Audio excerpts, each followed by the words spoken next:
ما عنایت یوسفزی نوم دی او د کوز دیر مندیش اوسېدونکی یم او کومه دا انټیک چې موږ راجمع کړلي دا اوزار چې موږ راجمع کړلي دا پخواني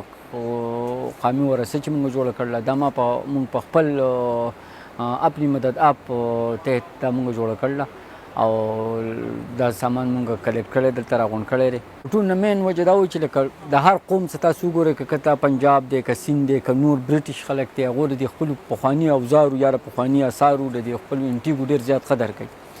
خو زموږ دا بدقسمتي و چې د کله نه څومره په دې علاقه کې تاسو ته پته چې کرایسیس راځي یا د جنګ په شکل کې راځي یا د زلزلو په شکل کې راځي یا د سن پښتانه ته ډېر زیات متاثره کیږي نو دا تیر شوي دی 2007 کې چې رقم کرایسیس راغلو په دې کې د پښتنو زموږ دا بیل ډېر زیات متاثره شو ورو ورو زموږ دا انټیګ ورکېده مکمل نو ما بس یو سوچ وکړو چې یاره دا سامان چې دی په څه ذریعه باندې راغونډ کړو دا زموږ د راتلونکي جنریشن لپاره موږ داسې یو ځای دی له جوړ کړو چې هغو راځي او هغو دا وپېژني چې آیا زموږ مشرانو په دې څیزونو څومره محنت کړی څومره خواري کړله دلته خو تقریبا که ایټم وګوري نو تقریبا د 200 نه به زیات ایټم ځکه چې په دې کې یوه شو لاټین شو خاخی شو راشپیل شو میچن شو چج غلبیل کندو تنورونه نغارې او مختلف قسم که دا تاسو وګورئ نو یاره کم از کم 200 ایټم به یو د هر یو ایټم به زموږ څه 15 شپږ اقسام وي کم از کم د 100 سال نه اباو ذکر دي چې په دې کې را کومه تورې دي یا ټوپکې دي نو دا د 1900 نه مخکې یوز شوي دي یا اوس دا خاخۍ او راشپیلونه دا یوې دي نو دا بالکل زړې شوي دي لکه دا د 100 سال نه اباو دي ځکه چې دا د کوم مشرانو دي نو هغه 50 سال د هغې د مرګ وشو د مختلفو علاقو نه موږ سامان چې څومره پښتانه دي نو هغه چې چا مونږ ته هېڅ خبر راکړی دی چې هر زموږ څه دا اوزار دی دا هسې پروت دی هغه مونږ یا تلي یا هغو پخپله راوړی دلته کې مونږ ته حواله کړی دی په بعض ټیم کې یا زه کور یم یا نه یم یا کور کې څوک خبر شي یا نه شي خلک راشي او دې ته یوه جدا لاره راغلې ده دا سامان ویني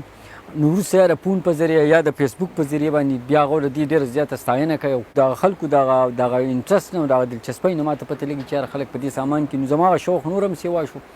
یاره چې زه اوس زما اړه غواړي چې یاره زه په دې کې اوس کمرې جوړې کړم لکه چې خلک دې له بار نه کوم ټورست راځي دلته زموږ سره شپې سیسټم هم کولی شي بیا یا دلته شپه کوي دلته ګرځېدی شي دا په داسې لوکیشن باندې دی چې دا خلک خوبصورته ځای دی لکه لاندې سیند دی انتهایي نږدې دی په واکینګ ډسټنس باندې دی د جي ټي روډ نه بالکل داسې موقع راغلی دي چې لکه په هغې کې لکه یا زموږ آرمي ملګري راغلي دي یا زموږ انتظامیې والا ډي سي صاحب شو اے سي صاحب شو هغو راغلي دي هغو مختلف فنکشن قامي اجري کړل دي هغې لپاره دا سامانونه هغو بار وړل دي یاره چې اوس خو دې سره چې اوس خلک چې سوشل دور راغی او الکترانیک دور دی او ټول مختلف مشیني اوزار راله تریشلي رالي ټکټري رالي د بجلۍ نور اوزار داسې راله چې لکه هغې د کروندې هر څه بدل شو نور په کورونو کې داسې حالات جوړ شو چې جپس او ماربل ولګېده لکه د کندوانو د تنورونو استعمال ختم شو نو د 1990 نه چې په پرادې خو کومه زه وینم د 1990 یا 95 نه پرادې خو زموږ د پښتنو 80% اوزار چې دي دا مکمل لکه یا ضایع شو او یا هغې استعمال خلکو پرېښودو کتونکو ته زه دا پیغام ورکوم چې یاره ستاسو په کورونو کې کومه